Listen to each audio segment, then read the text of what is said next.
This channel does not promote any violent, harmful, or illegal activities. All content provided by this channel is meant for an educational purpose only.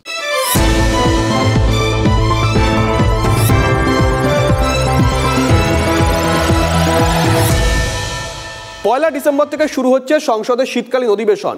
এই অধিবেশন চলবে 19 December পর্যন্ত। আর বিরোধীরা পরিষ্কার করে দিয়েছে এই কদিন মানে এই অধিবেশনে তারা এসআইআর ইস্যুতে সরকার পক্ষকে চেপে ধরতে মরিয়া। কংগ্রেস নেতা জয়রাম রমেশ পরিষ্কার বলে দিয়েছেন, পাশাপাশি তারা তুলে আনবেন ভোট চুরির অভিযোগও। কিন্তু সরকার পক্ষের ইস্যু কি হবে? বন্দে মাতরম জাতীয় স্তোত্রের সার্ধ শতবর্ষে এবার একটা নতুন ইস্যুর জন্ম হয়ে গেছে, জানেন তো? বিপ্লবের মহান মন্ত্র বন্দে মাতরম এখন राजनीतिर हथियार। वंदे मातरम की भावना ने पूरे राष्ट्र को प्रकाशित किया था, लेकिन दुर्भाग्य से 1937 में वंदे मातरम के महत्वपूर्ण पदों को उसकी आत्मा के एक हिस्से को अलग कर दिया गया था। বন্দে মাতরম নিয়েও রাজনৈতিক বিতর্ক হতে পারে, কে জানত? বন্দে মাতরম যে কেটে ছোট করা হয়েছিল সেটাই বা কজন ভারতবাসী জেনেছে? জানার প্রয়োজনও কি ছিল? কিন্তু অজানা সেই বন্দে মাতরমকেই সঙ্গীতের সার্ধ শতবর্ষে সামনে নিয়ে এলো বিজেপি। भारत माता विद्या दायिनी सरस्वती भी है, समृद्धि दायिनी लक्ष्मी भी है और अस्त्र शस्त्रों को धारण करने वाली दुर्गा भी है। বন্দে মাতরম সংঘ পরিবারের প্রিয় ভারত মাতারই বন্দনা। ঋষি বঙ্কিম আর সংঘ প্রতিষ্ঠাতার ভাবনা অভিন্ন। দেশবাসীর মনে ভাবনাটাকে ঢুকিয়ে দেওয়া হলো। এই ভাবনাটা তো শুধু ভারতবাসীর নয়, বঙ্গবাসীর মনেও নাড়া দেবে। তবে সেটা আনুষঙ্গিক বিতর্ক। মূল বিতর্কটা হলো প্রধানমন্ত্রীর কংগ্রেসকে আক্রমণ। 1937-এ জাতীয় কংগ্রেস বন্দে মাতরমের প্রথম দুই পংক্তিকে জাতীয় স্তোত্র হিসেবে গ্রহণ করে। 1950-এ তা সংবিধানেও স্থান পায়।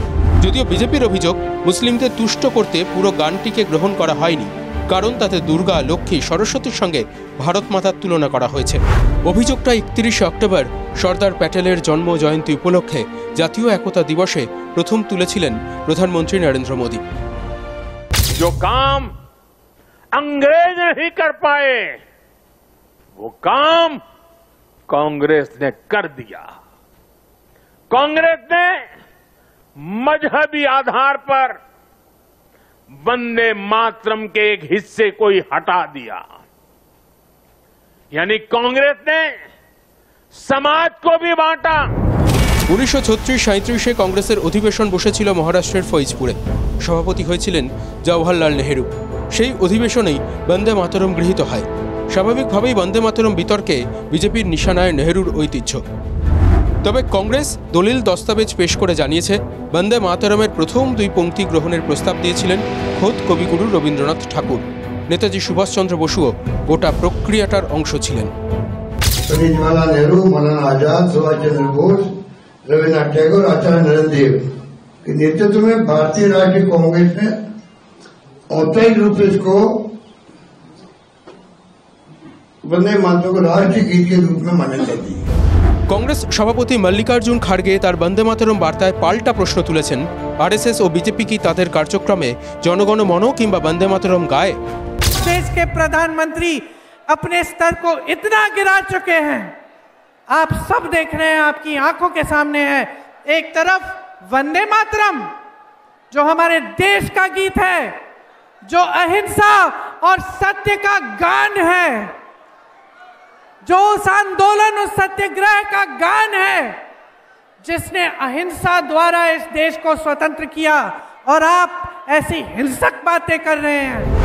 তবে ধর্মীয় বিতর্কটা দানা বাঁধতে শুরু করেছে। সমাজবাদী পার্টি নেতা আবু আজমি বলে দিয়েছেন, ধর্মীয় কারণেই তার পক্ষে বন্দে মাতরম বলা সম্ভব নয়। सिवाय अल्लाह के और किसी के सामने सजदा नहीं कर सकता, उसकी इबादत नहीं कर सकता। তার মানে বিতর্কের জল গড়াতে শুরু করেছে। বন্দে মাতরমের জন্ম বাংলায়।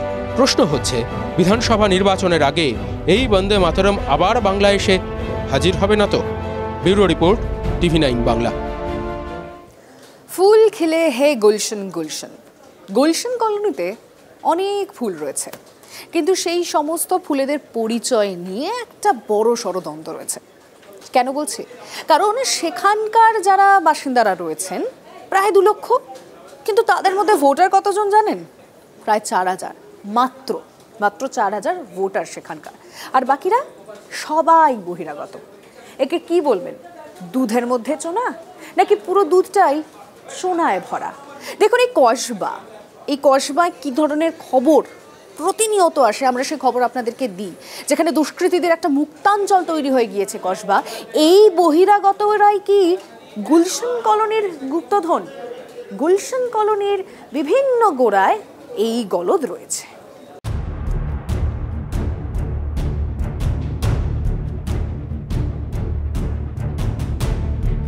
শুধু একটা বাড়ি পেয়েছি যে আমার পার্টের ভোটার আছে।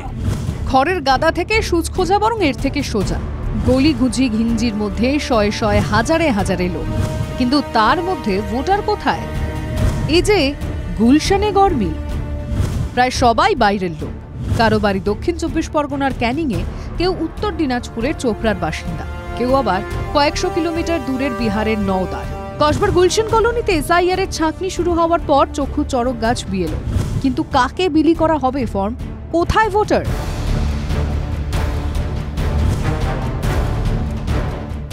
এখানে এমন অনেকেরই উপস্থিতি রয়েছে যারা কলকাতার অন্য এলাকার বাসিন্দা, এমনকি ভিন রাজ্যের বাসিন্দা, তাদেরও উপস্থিতি রয়েছে, কিন্তু তাদের ভোটার তালিকাতে এই এলাকাতে নাম নেই। ফার্স্ট ফ্লোর থেকে 4th ফ্লোরে আমি চড়লাম, শুধু একটা বাড়ি পেয়েছি যে আমার পার্টের ভোটার আছে। অন্য জায়গা থেকে এসে এখানে থাকছে 2 বছর ধরে, 5 বছর ধরে, কিন্তু ভোটার কার্ড নেই এখানে। এখন তো 300 ফর্ম আছে, ওর মধ্যে 10টা পেয়েছি, আবার 300 ফর্ম আসবে, ওর মধ্যে চেক করব, আরও 10টা হতে পারে, না 5টা হতে পারে। ভোটারের সাক্ষাৎ পেতে বহিরাগতদের হদিশ গুলশান কলোনির অলিগলিতে। কসবা বিধানসভার গুলশান কলোনিতে রয়েছে 301, 302, 303 পার্ট। তাৎপর্যপূর্ণ বিষয় হলো এই এলাকায় কোনো বুথ নেই। ভোটারদের যেতে হয় প্রায় 1 কিলোমিটার দূরের চৌবাগায়। কলকাতা পুরসভার তথ্য বলছে গুলশান কলোনিতে 1,85,000 মানুষের বাস, কিন্তু নির্বাচন কমিশনের পরিসংখ্যান বলছে এর মধ্যে ভোটার 3,200-র বেশি। অর্থাৎ যত লোকের গুলশান কলোনিতে বাস তার 2% কম ভোটার। এমন উদাহরণ তো হাতে নাতে। हम लोग 10 साल हो गया। 10 साल हो गया जी। आप कब आए इधर? हम लोग 2024 में। लोग जैसे शादी हुए तो इधर ही है। हम लोग नवादा जिला से। नवादा जिला जी। यहाँ पर कब आए हैं? हम लोग हो गया 15-20 साल। এমনই অনেক মুখ রীতিমতো ঘিরে বসেছেন গুলশান কলোনিতে, আর তার জেরেই নাকি যত দুষ্কর্ম। কিন্তু কেউই প্রায় ভোটার নয়, এবং সেটা বছরের পর বছর, দশকের পর দশক ধরে। একাধিক আবাসন যেখানে বাসিন্দারা রয়েছেন এখানে প্রায় 15 বা 10 বা 20 বছর ধরে, কিন্তু তারা কেউ এখানকার ভোটার না। কেউ তপসিয়ার ভোটার, কেউ বিহারের ভোটার, কেউ ফুলবাগানের ভোটার, কেউ রাজাবাজারের ভোটার। বিরোধীরা বলছে এরপর বহিরাগত যোগের অভিযোগ ওড়াতে পারবে শাসক দল। তারা সকালবেলা রাজাবাজারে ভোট মারে, কেমিক্যাল দিয়ে কালিটা তোলে, বেলার দিকে গিয়ে কসবাতে ভোট মেরে দেয়। গুলশান কলোনি যে ওয়ার্ডে, সেখানকার তৃণমূল কাউন্সিলর সুশান্ত ঘোষের নানা যুক্তি তৈরি। গুলশানে হয়তো 1-2জন আছে, তো তার মানে এই নয় যে গুলশান কলোনিতে প্রত্যেকেই একই রকম বলে দাগিয়ে দেওয়া যাবে। গোলমেলে গুলশানে বিন্দু বিন্দু দিয়ে কি ভোটারের সিন্ধু হবে? এসব শুনে মিটিমিটি হাসছে তথাকথিত বাসিন্দারা। গুলশানের গুপ্তধন মিলবে কবে? সায়ন্ত ভট্টাচার্য ও সুপ্রিয় গুহর রিপোর্ট, TV9 বাংলা। অনুপ্রবেশকারী সন্দেহে বাংলার কারাগারে বন্দী হিন্দু শরণার্থীদের মুক্তির দাবি। এই দাবি জানিয়ে এসআইআর আবহে বিজেপি আদালতে তৎপরতা বাড়িয়েছে। শুনানিতে হাইকোর্ট রাজ্য সরকারের থেকে রিপোর্ট চেয়েছে, আর এই নিয়ে ক্রমশ তৎপরতা বাড়াচ্ছে বিজেপি। অর্থাৎ একদিকে মামলা, অন্যদিকে আন্দোলন, দুই চলছে। আর অন্যদিকে আপনারা জলপাইগুড়ির মেটেলির ছবিটা, সেটা তো গতকাল দেখিয়েছেন।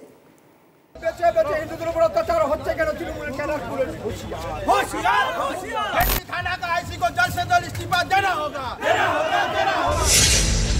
বাংলাদেশে হিন্দু বন্দীদের পুলিশের হাত থেকে ছাড়াতে পথে বিজেপি। তবে জলপাইগুড়ির মেটেলি একমাত্র উদাহরণ নয়।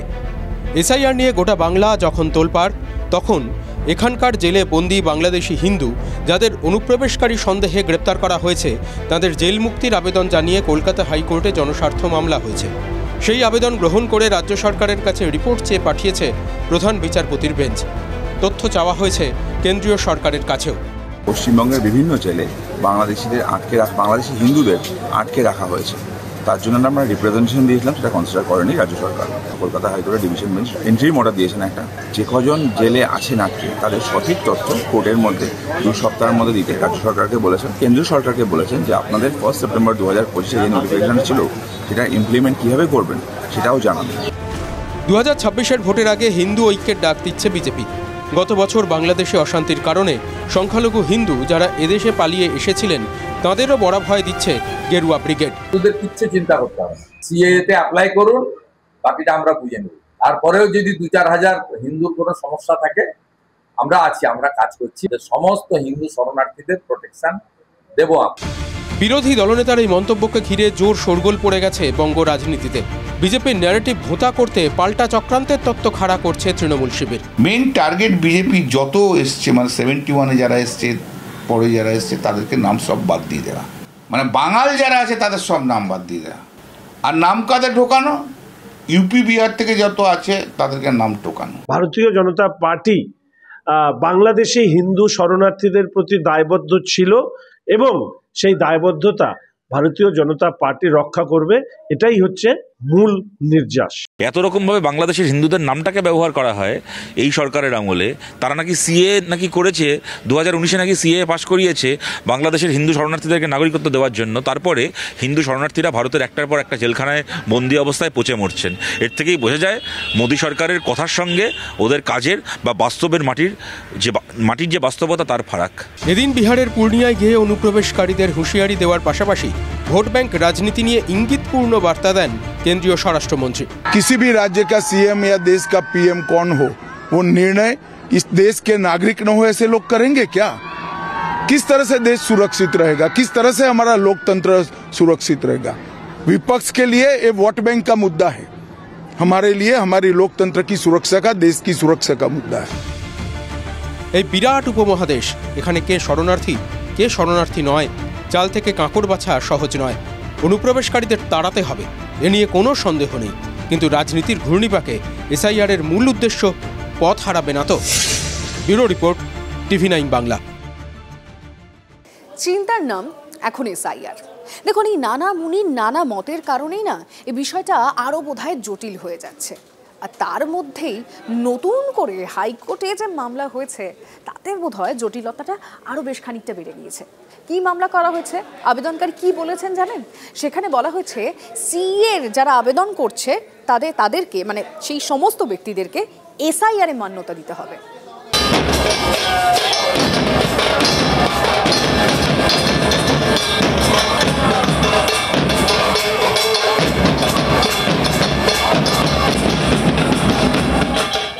বাংলাদেশ থেকে অত্যাচারিত হয়ে এদেশে এসেছেন, হিন্দু শরণার্থী হিসেবে সিএএতে আবেদন জানিয়েছেন, কিন্তু আপনার নাগরিকত্বের আবেদন কি গ্রাহ্য হবে এসআইআর এর ক্ষেত্রে? নাগরিকত্ব যবেই পান ভোটার থাকতে পারবেন? নাগরিকত্বের আবেদন জানিয়েই কি ভোট দেওয়ার অধিকার পাবেন? এই আশঙ্কা যখন অনেককে কুড়ে কুড়ে খাচ্ছে, তখন সিএএ বা নাগরিকত্ব আইনে আবেদনের রসিদ এসআইআর এর জন্য গণ্য করার আর্জি জমা পড়ল কলকাতা হাইকোর্টে। অনুপ্রবেশকারী ভুতুরে ভোটার নিয়ে বিতর্কের আবহে এই মামলা করেছে আত্মদ্বীপ নামে একটি এনজিও। তাদের দাবি, নাগরিকত্ব সংশোধনী আইন পাশ হয়েছে 2019-এ। বহু শরণার্থী আবেদন জানালেও এখনও নাগরিক হতে পারেননি। মামলাকারীদের দাবি, এর ফলে গভীর সাংবিধানিক সংকট তৈরি হয়েছে।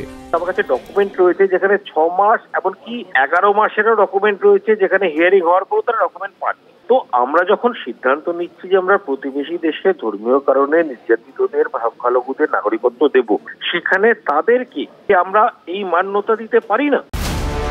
এসআইআর এর আবহে নাগরিকত্ব ইস্যুটি ক্রমশই ঘোরালো হচ্ছে। চলছে মতুয়াদের আন্দোলন, সঙ্গে বিজেপি তৃণমূলের চাপানুতোর। বিজেপি ক্যাম্প খুলে আশ্বাস দিচ্ছে সিএএতে আবেদন করলে কোনো সমস্যা নেই। আমার সমাজের মানুষ, একটা মানুষও বাংলাদেশে ফেরত যাবে না, আজকের গ্যারান্টি, মোদী সরকারের গ্যারান্টি। মতুয়া ঠাকুরবাড়িতে এই ক্ষোভের সুর উচ্চ স্বরে বাজছে।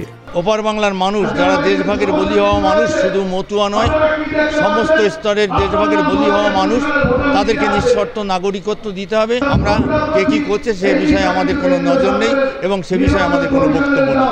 এই প্রসঙ্গে তৃণমূল তাদের অবস্থান বজায় রেখে পাল্টা বিজেপিকে নিশানা করেছে। ভোটার লিস্টের মাধ্যম দিয়ে সিটিজেনশিপ ডিসাইড করা যায় না। সিটিজেনশিপ ডিসাইড করার জন্য আন্ডার দি সিটিজেনশিপ অ্যাক্টের মধ্যে প্রভিশনস রয়েছে। ইলেকশন কমিশন ক্যানট ইনক্রোচ আপন দ্যাট অ্যাক্ট। তো তাদেরকে তো আজ না হয় কাল নাগরিকত্ব দিতে হবে, আর নাগরিকত্ব দিলে পরে আপনাকে তো না তাকে ভোটাধিকার দিতেই হবে। তো সেই জন্য তাদের ভোটাধিকার যেন খর্ব না হয়, তার জন্য ভারতীয় জনতা পার্টি মনে করে যে বিষয়টিকে সহানুভূতির সাথে দেখা উচিত। ভারতের স্বচ্ছ ভোটার তালিকা চাই, সমস্ত নাগরিক যাতে বাধাহীন চাপমুক্ত হয়ে ভোট দিতে পারেন সেটাও নিশ্চিত করা চাই। এই পথটুকুর মাঝেই যাবতীয় জটিলতা। বৈধ নাগরিক মানে বৈধ ভোটার, কিন্তু নাগরিক হতে চাওয়া শরণার্থী কি বৈধ ভোটার? এই যে এনআরসি এবং সিআইএ অ্যাক্ট দুটোকে, এই অ্যাক্ট দুটোর সম্মুখে লোকেরা কুয়াশাচ্ছন্ন, সম্পূর্ণ কুয়াশাচ্ছন্ন, কিছু জানে না। এবার আইনের পথ ধরে এই জটিলতা কতটা দূর যায় এখন সেটাই দেখার। অনির্বাণ সিনহার রিপোর্ট, TV9 বাংলা। বিদ্রোহী হুমায়ুন কবির তিনি ইতিমধ্যেই পৃথক দল করার কথা ঘোষণা করেছেন। তিনি 26-এর জন্য তৃণমূলকে চ্যালেঞ্জ ছুড়ে দিচ্ছেন। পাশাপাশি এসআইআর নিয়ে তিনি বলছেন যে তৃণমূল শকুনের রাজনীতি করছে। রোজ কিছু না কিছু বলছেন, কিন্তু তা সত্ত্বেও তৃণমূলের যে শৃঙ্খলা রক্ষা কমিটি আছে সেই কমিটি এখনো পর্যন্ত চুপ। কেন চুপ? সূত্র মারফত আমরা যে খবর পেয়েছি, এই হুমায়ুন কবিরকে নিয়ে উপেক্ষা করাটাকেই যথার্থ কৌশল বলে মনে করছে তৃণমূল নেতৃত্ব, আর তাই তারা চুপ করে আছেন। এখন প্রশ্ন হচ্ছে যে এই কৌশলটা কেন?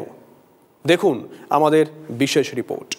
20 ডিসেম্বরের মধ্যে দল ওপেন ডিক্লেয়ার করব। আমার কিছু হারার নাই, যারা জমিদারি করে চলছে তাদের কি হারাবে তারা বুঝতে পারবে।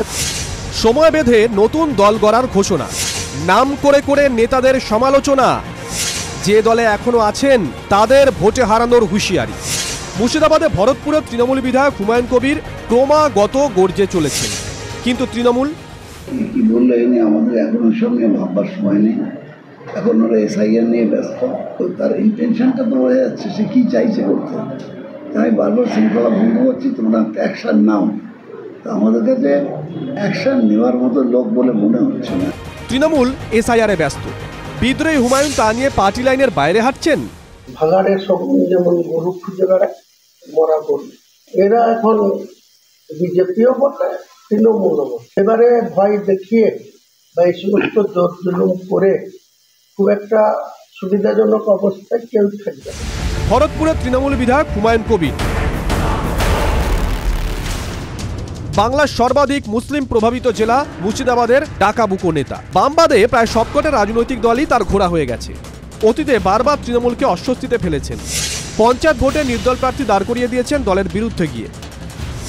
জেলা তৃণমূলের কমিটি নিয়েও অসন্তোষ প্রকাশ করেছেন খোলাখুলি। দলের ভোট কুশলী সংস্থার ভূমিকা নিয়ে প্রশ্ন তুলে অস্বস্তিতে ফেলেছেন দলের শীর্ষ নেতৃত্বকে। একাধিকবার তাকে শোকজ করেছে তৃণমূলের শৃঙ্খলা রক্ষা কমিটি।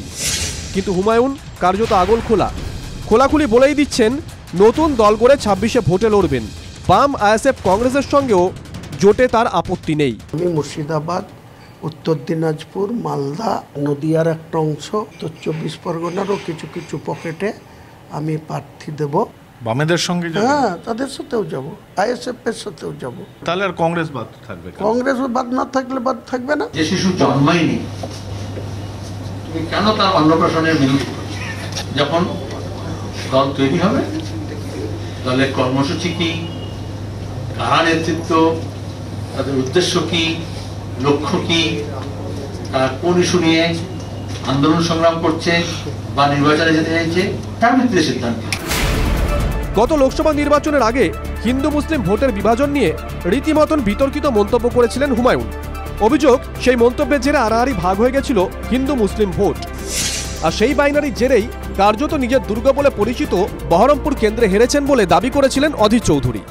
হেরেছি মানে হেরেছি। পশ্চিমবঙ্গের নির্বাচন ক্রমশ একটা সাম্প্রদায়িক বিভাজনের পথে এগিয়ে চলেছে।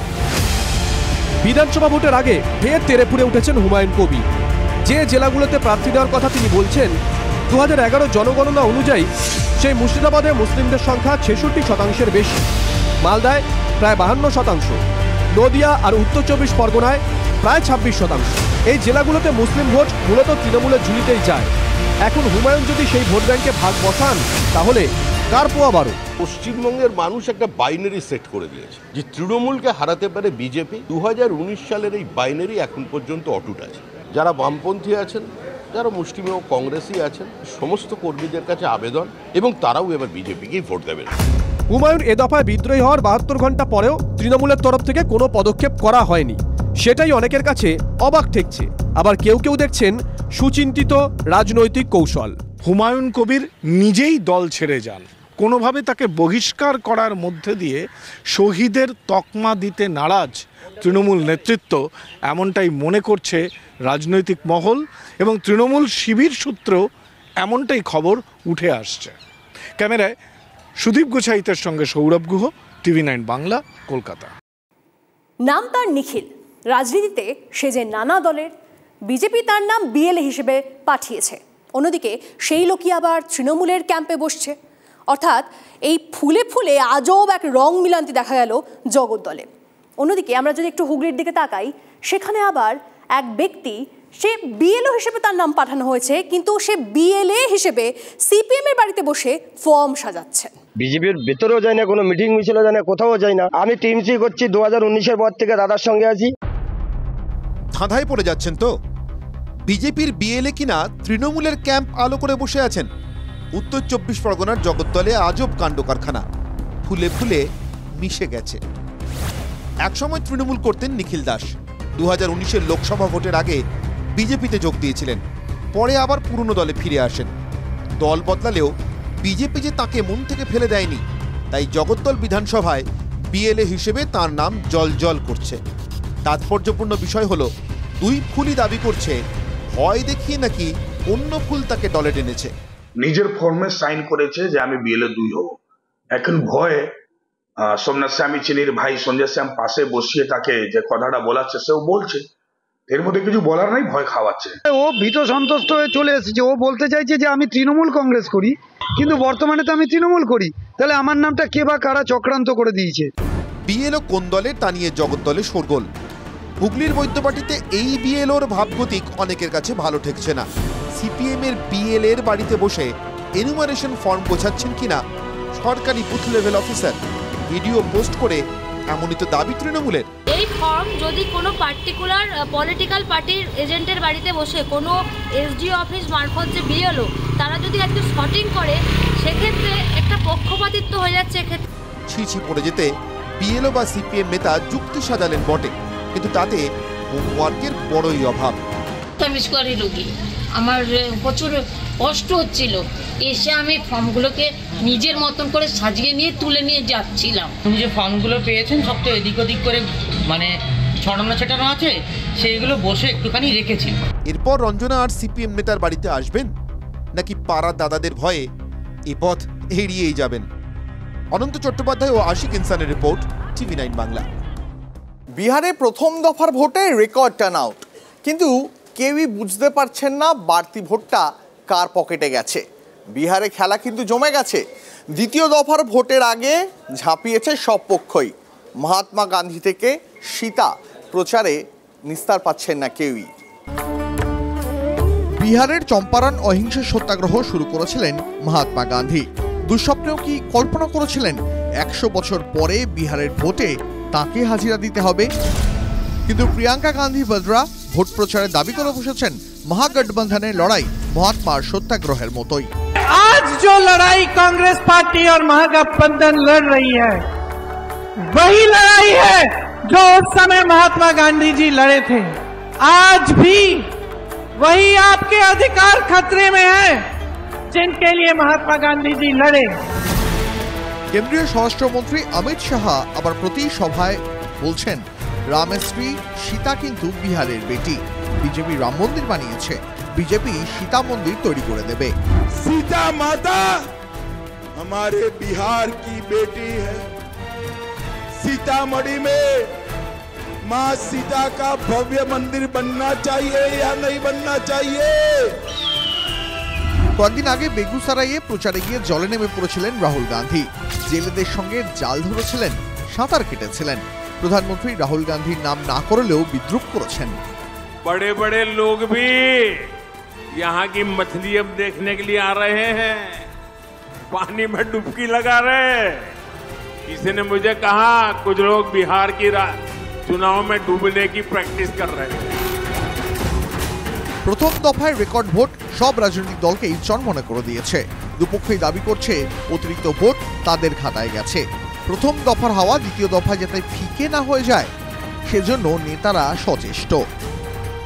पहले चरण में जंगल राज वालों को 65 वोल्ट का झटका लगा है। बदलाव चाहती है जनता, बहुत स्पष्ट है।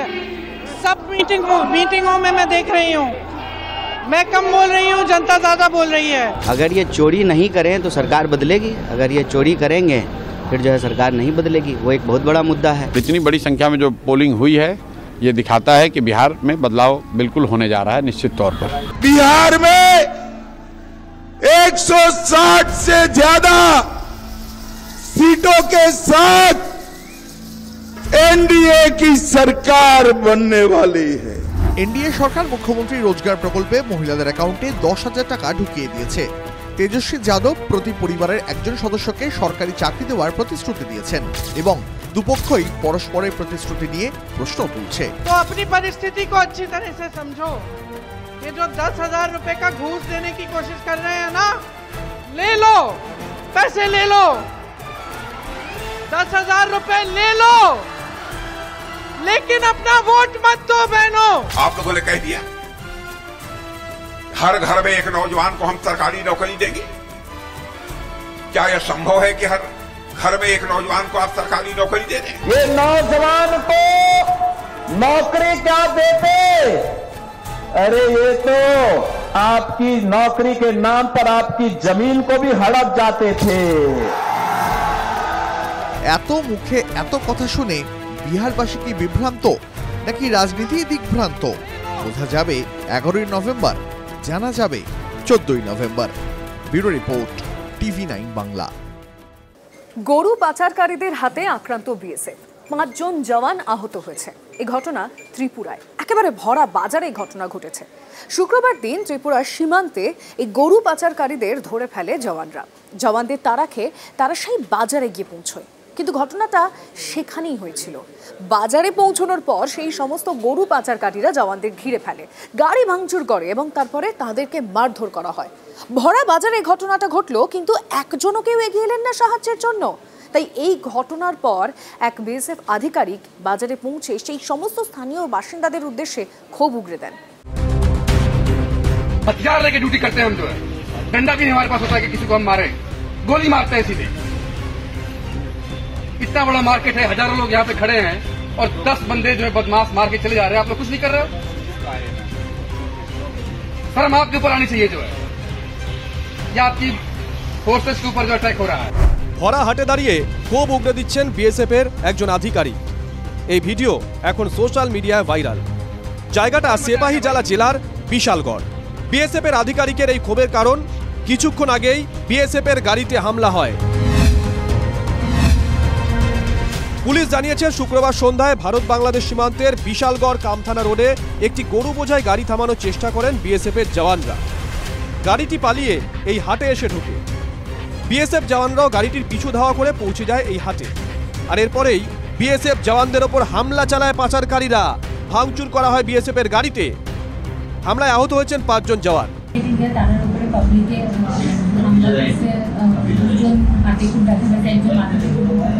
প্রাথমিক চিকিৎসার পর জখম জওয়ানদেরকে হাসপাতাল থেকে ছেড়ে দেওয়া হয়। বিএসএফ এর অভিযোগের ভিত্তিতে অজ্ঞাত পরিচয় অপরাধীদের বিরুদ্ধে অভিযোগ দায়ের করে ইতিমধ্যেই তদন্ত শুরু করেছে পুলিশ।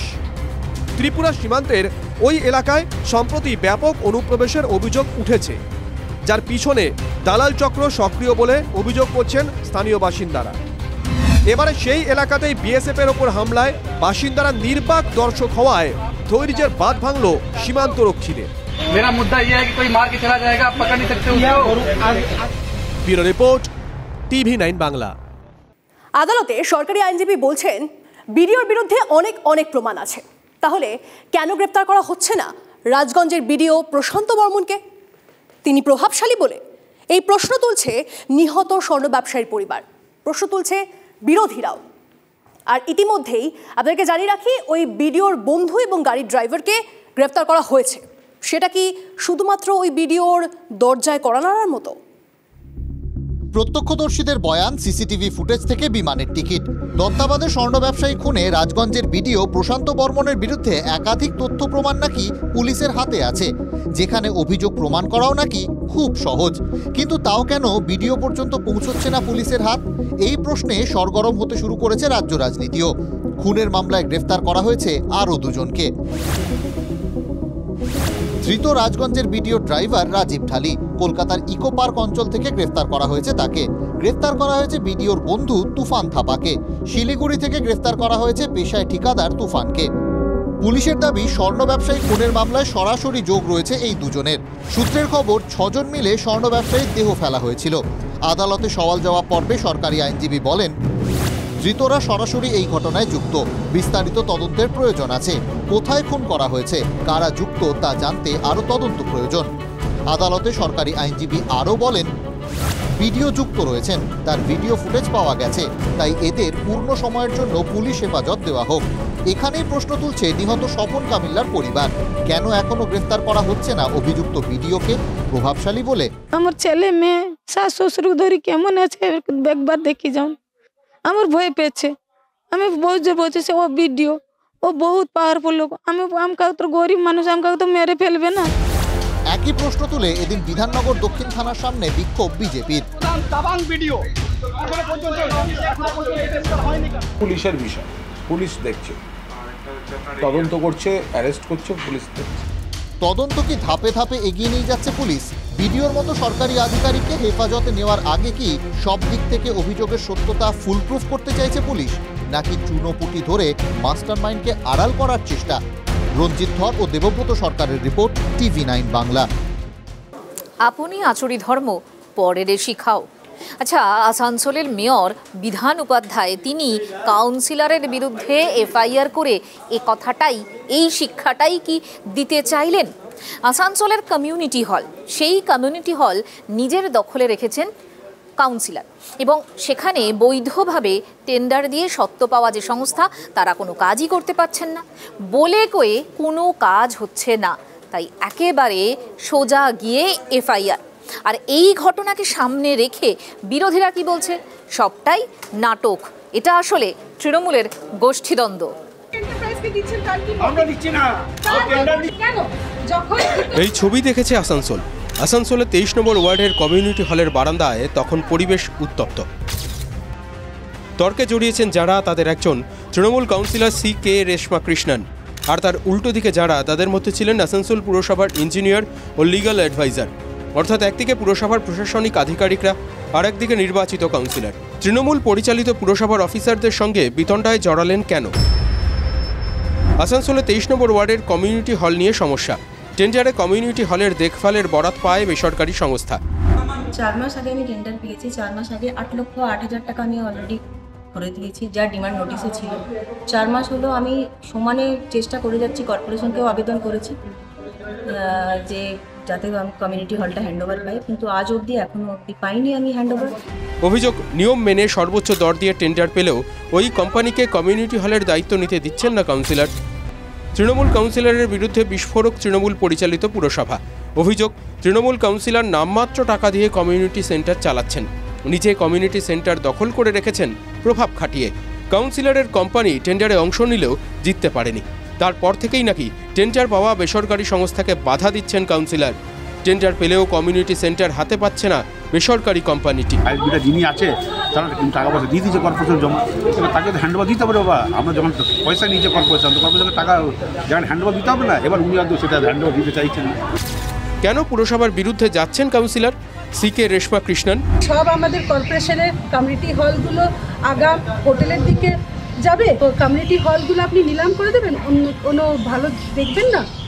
কিন্তু কর্পোরেশনকে তো এবার চেক করতে হবে আপনার যেই জায়গাগুলো এনক্রোচ হয়ে যাচ্ছে, সব কিছু হয়ে যাচ্ছে। আমি আর ওইগুলো মিডিয়ার সামনে বললাম না। কমিউনিটি সেন্টারে বিভিন্ন সামাজিক অনুষ্ঠান হয়, সেই ভাড়া লোভী কি ছাড়তে পারছে না কাউন্সিলরের কোম্পানি? যত কম পয়সা দিয়ে কর্পোরেশনকে কম পয়সা দিয়ে নিজে কামানোর ইচ্ছা, আর কিছু না। কেউ কর্পোরেশনের সম্পত্তি আটকাতে পারে না। তৃণমূলের কাউন্সিলরের বিরুদ্ধে পুলিশে অভিযোগ দায়ের করেছেন তৃণমূল পরিচালিত পুরসভার মেয়র। কাউন্সিলরও পুরসভার বিরুদ্ধে পাল্টা অভিযোগ করেছেন। বিজেপি কি আর চুপ থাকে? এই আসানসোল কর্পোরেশনের সমস্ত কাজ লাটে উঠেছে। এক মেয়র আর এই মন্ত্রী দুজনের লড়াইয়ে সর্বনাশ হয়ে গেল কর্পোরেশনের। কোনো কাজ হচ্ছে না, কিচ্ছু না, সব জায়গায় রাস্তাগুলোর এইরকম অবস্থা, নালি ভেসে যাচ্ছে। এই কাউন্সিলরদের এই লুটপাট চলছে। বিরোধীরা খোঁচা দেওয়ার সুযোগ পাবে এটা জেনেও মেয়র কেন প্রকাশ্যে দলীয় কাউন্সিলরের বিরুদ্ধে গেলেন? কাউন্সিলরই বা কেন অনৈতিক কাজের অভিযোগ উঠলেও পুরসভার অফিসারদের আটকালেন? দু তরফেই কেন থানায় পাল্টা অভিযোগ হলো? আইনি আর বেআইনি এই দ্বন্দ্বের বাইরে কি তৃণমূলের অভ্যন্তরীণ সমীকরণ আসানসোলের পরিস্থিতি জটিল করছে? যে জটিল বিতর্কে স্ফুলিঙ্গের কাজ করলো সামান্য একটা community centre. Chandrashekhar Chattopadhyay report, TV9 Bangla. আর এবার আপনাদেরকে একদল হতভাগ্য মহিলার কথা বলবো। তৃণমূল সরকারের বদান্যতায় যাদের রাতের ঘুম উড়েছে, দিনের শান্তি উড়েছে। দেখুন, গতবারের থেকে এবার পুজো অনুদান অনেকটা বাড়িয়ে 1,10,000 টাকা করা হয়েছে। পুজো কমিটিগুলো তারাও একটু হয়তো বাড়তি খরচ করেছেন, বিশেষ করে ছোট ছোট পুজো কমিটিগুলো যাদের কাছে এই 1,10,000 টাকাটা অনেকটাই। কিন্তু সরকারের পাওয়া চেক ভাঙাতে গিয়ে বেশ কয়েকটা পুজো কমিটির সদস্যদের চোখ রীতিমতন কপালে উঠেছে। বিপাকে পড়েছে মালদার 8টি পুজো কমিটি। কারণ কি? রং নেই তাই? মাননীয় মুখ্যমন্ত্রী মমতাদির কাছে আমাদের আবেদন যেন টাকাটা দিয়ে আমাদের এই ঋণ দায় থেকে উদ্ধার করে। এমন কাকুতি মিনতির কারণ কি জানেন? সেই কবে শেষ হয়েছে দুর্গাপুজো, এখনো সরকারি অনুদানের 1,10,000 টাকা জোটেনি। অনুদানের আশায় পুজো করে বিপাকে পড়েছে মালদার 8টি ক্লাব। মহিলা পরিচালিত পুজোর মাথায় হাত, ভাঙানোই যাচ্ছে না অনুদানের সরকারি চেক। উল্টে চেক ক্লিয়ারেন্সের টাকা জলে যাচ্ছে পুজো কমিটি। 4বার রিজেক্ট হয়ে আসছে, 4বার আমাদের অ্যাকাউন্ট থেকে 200 টাকা করে কেটে নিয়েছে। তো আমরা তো গরিব কমিটি, মেয়েরা পুজো করি, আমরা টাকা কোথায় পাবো? যেটুকু অল্প টাকা আছে আমাদের অ্যাকাউন্টে সেগুলোও কেটে নিচ্ছে। আমাদের বাড়িতে যে প্রত্যেকটা দিন লোক সকাল সন্ধ্যাতে আসছে, তাহলে আমরা ওদেরকে কতদিন থামাবো? এই ডেটের পর ডেট দিতে যাচ্ছি, এই যে ব্যাংকে যাচ্ছি আমরা বারে বারে ঘুরে আসতে হচ্ছে। জেলা প্রশাসন থেকে চেক ইস্যু হয়েছিল, বেশিরভাগ ক্ষেত্রেই পুজো অনুদান বিলির দায়িত্ব নিয়েছিল পুলিশ। এখন থানা কথা শুনছেই না, অভিযোগ পুজো উদ্যোক্তাদের। একদিকে সরকারি অনুদান মিলছে না, অন্যদিকে পাওনাদারের চাপ। আমরা টাকা পাইনি, ব্যাংকে জমা করছি, বারবার ব্যাংক থেকে আমাদেরকে খালি রিজেক্ট করে দিচ্ছে। অনুদানের উপরেই নির্ভর করে আমরা পূজাটা সম্পূর্ণ করি, যার জন্য এখন পাওনাদাররা এসে ঘুরছে, বারবার চাপ দিচ্ছে। মালদার হবিবপুরে 109টি দুর্গাপুজো হয়, তার মধ্যে 8টি ক্লাব বিপাকে পড়ল কেন? ঘটনা হলো হবিবপুর বিধানসভা বিজেপির এবং মালদা উত্তর লোকসভাও বিজেপি। রাজনীতির অভিযোগই তুলেছে গেরুয়া শিবির। হবিবপুর বিধানসভাতে 8টি মহিলা পরিচালিত ক্লাব আজকে 1.5 মাস হয়ে গেল টাকা পায়নি। 1,10,000 টাকা প্রত্যেকটা তৃণমূলের আশ্রিত ক্লাবকে দিয়েছে, কিন্তু এই যারা কোনো রাজনীতির সাথে যুক্ত না, এই সমস্ত মহিলা পরিচালিত ক্লাবগুলোকে উনি এইভাবে বঞ্চিত করছেন কেন? প্রযুক্তিগত সমস্যা যুক্তি খাড়া করেছে শাসক দল। হবিবপুর থানা, বিডিও হবিবপুর এবং ডিস্ট্রিক্ট ম্যাজিস্ট্রেট এবং এসডিও লেভেলে এখানে কিছু টেকনিক্যাল সমস্যা ছিল। সেই টেকনিক্যাল সমস্যা অচিরিয়ে তারা কাটানোর চেষ্টা করছেন এবং খুব দ্রুততার সঙ্গে তাদের চেক যেন ক্লিয়ারেন্স হয় সেটা তারা দেখছে। কিন্তু পুজোর মধ্যে এমন হয়রানির দায় কার? Bureau report, TV9 Bangla. Trinamool কি সব জায়গায় অবস্থান বদল করেছে? কোথাও কোথাও বদল নয়, বদলায় বিশ্বাসী তৃণমূল। দেখুন, বিজেপির তরফ থেকে কিন্তু এরকমই অভিযোগ সামনে আসছে, অন্তত শুভেন্দু অধিকারীর জেলা পূর্ব মেদিনীপুরে। কারণ সেখানে 12,000 মহিলার লক্ষ্মীর ভাণ্ডার বন্ধ। আর সেই বিষয়টা এখন আর অভিযোগের পর্যায়েই নেই, কারণ সেখানকার তৃণমূল পঞ্চায়েত সমিতি সেটা খোলাখুলি মেনেও নিয়েছে যে এই ভাণ্ডার বন্ধ। আর বিজেপির তরফ থেকে বিজেপির মহিলাদের একাংশ তারা বলছেন যে তারা বিজেপি করেন বলেই তাদের এই লক্ষ্মীর ভাণ্ডারে কোপ পড়েছে। লক্ষ্মীর ভাণ্ডার, আমি মা বোনদের বলেছিলাম আমি লক্ষ্মীর ভাণ্ডার দিয়ে মা বোনদের আত্মসম্মান ফিরিয়ে নিয়ে আসবো। তারা কারো কাছে ভিক্ষা করবে না, এটা তাদের অধিকার। তাহলে এই মহিলারা কেন অধিকার হারিয়ে ফেললেন? অ্যাকাউন্টে লক্ষ্মী ভাণ্ডার টাকা ঢুকেছে না। কতদিন ঢুকেনি? 3-4 মাস। কতদিন ঢুকেনি? কত মাস ঢুকেনি? আপনারা লক্ষ্মীর ভাণ্ডার পাচ্ছেন না। কতদিন? 3 মাস। পূর্ব মেদিনীপুরে 2টি লোকসভা আসন, কাথি, তমলুক, দুটিতেই হারে তৃণমূল কংগ্রেস। এবার সেই জেলার পঞ্চায়েত সমিতিতে 12,000 মহিলার লক্ষ্মীর ভাণ্ডার বন্ধ হয়ে যাওয়ার অভিযোগ উঠল। 1 মাস নয়, একাধিক মাস। কেন? বিজেপি করার অপরাধেই বন্ধ লক্ষ্মীর ভাণ্ডার, অভিযোগ ময়নার মহিলাদের। বাড়ি কোথায়? বাগচা অঞ্চলে। আচ্ছা, আপনি কি লক্ষ্মী ভাণ্ডার পাচ্ছেন? না। কেন? আমরা বিজেপি করি বলে আমাদেরকে দেয়নি 3 মাস। আমাদের বাগচা অঞ্চলে পাইনি, আর গজনা অঞ্চলেও পাইনি। তৃণমূলকে নিশানা বিজেপির। ময়না পঞ্চায়েত সমিতি যে কাজটা করেছে, যে ন্যাক্কারজনক কাজ করেছে, লক্ষ্মী ভান্ডার কোনো তৃণমূল কংগ্রেসের তার পার্টি ফান্ড থেকে টাকা নেই, এটা সরকারের টাকা, আমার আপনার সকলের জনগণের ট্যাক্সের টাকা। বিডিও সাহেব অলরেডি আমাদেরকে আশ্বস্ত করেছেন, নতুন এসেছেন উনি, ঠিক মতো বুঝে উঠতে পারেনি। বিজেপির অভিযোগের একটা অংশ মেনেই নিচ্ছে তৃণমূল, অর্থাৎ সরকারি টাকা মহিলাদের অ্যাকাউন্টে আসছে না। দুটো জিপিতে লক্ষ্মী ভান্ডার পাইনি,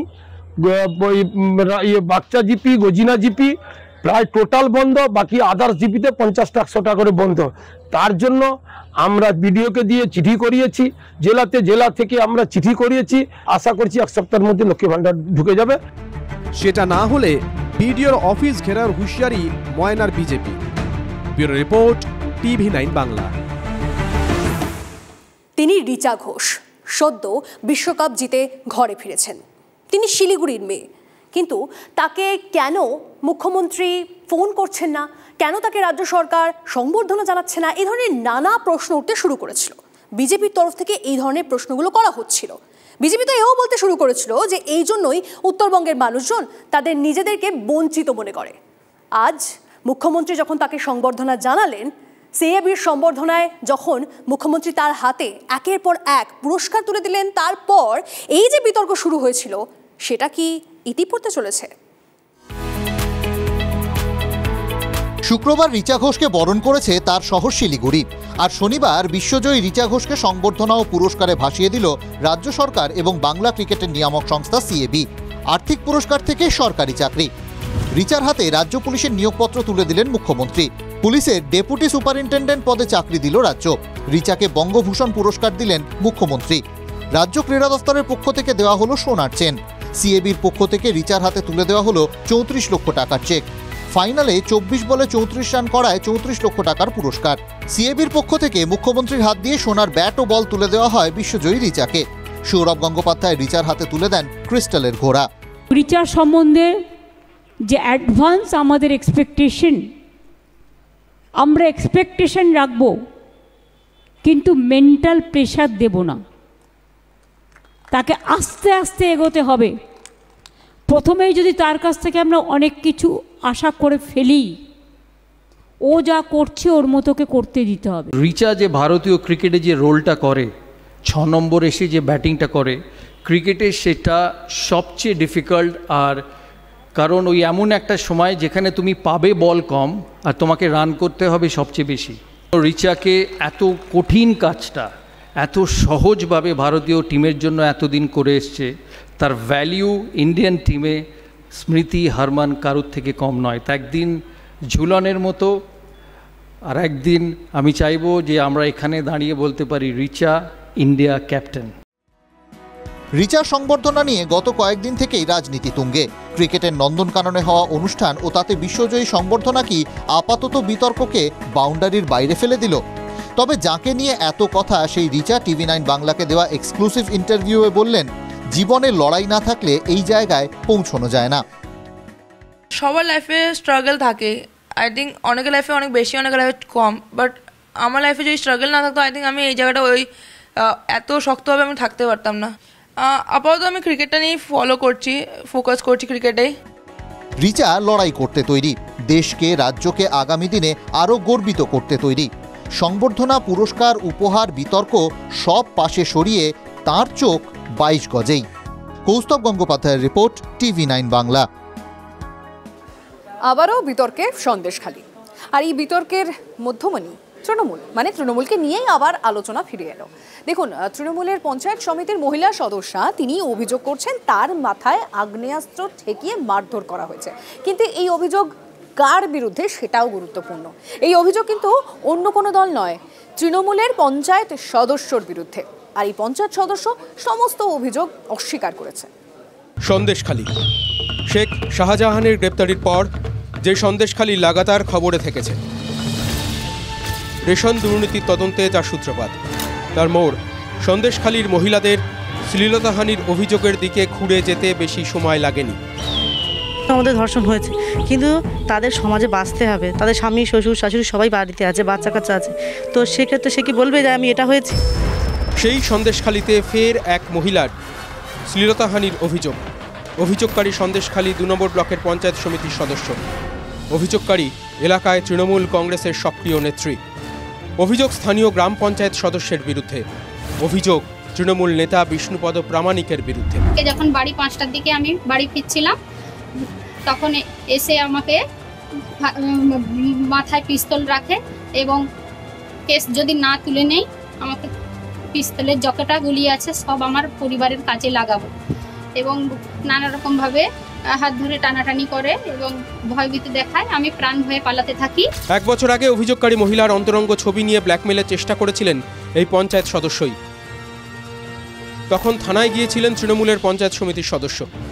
অভিযোগ 1 বছর আগে সেই ঘটনার আক্রোশ মেটাতেই ফের ওই মহিলার শ্লীলতাহানি করেছেন অভিযুক্ত।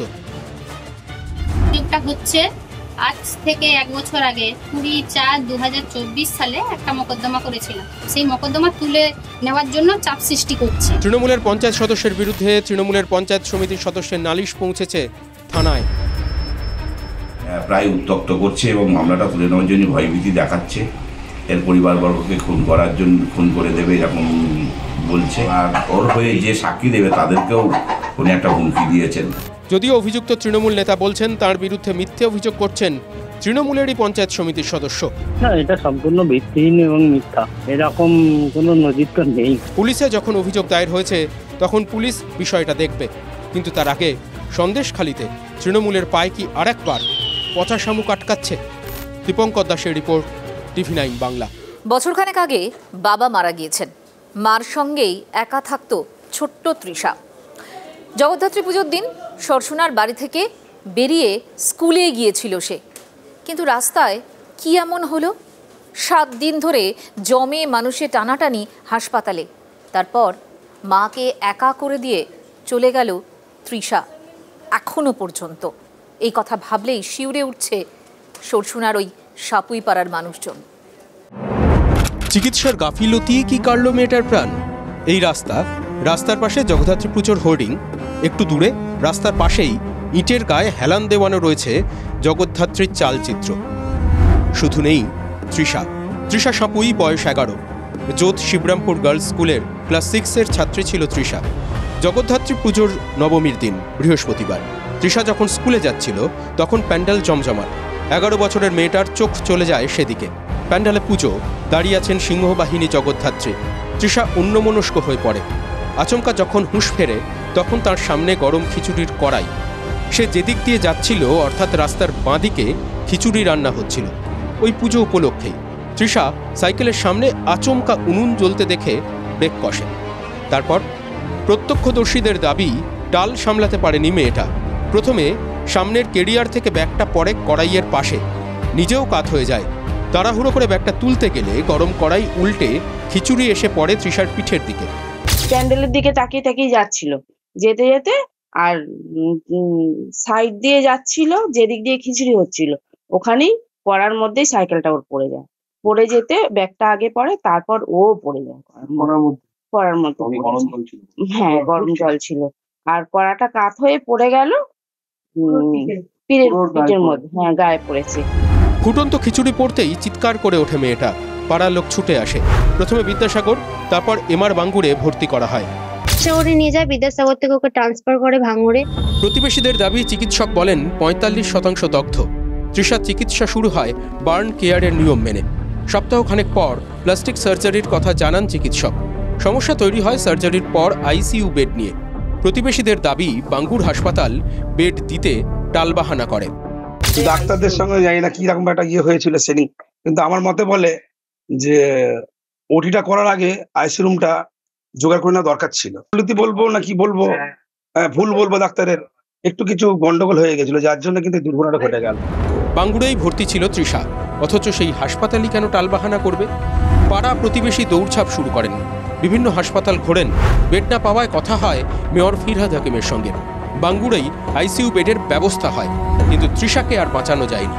প্রশ্ন হচ্ছে, বাঙ্গুরের মতো সরকারি হাসপাতাল দগ্ধ রোগীর চিকিৎসায় কি শেষ পর্যন্ত ঢিলেমি দিল?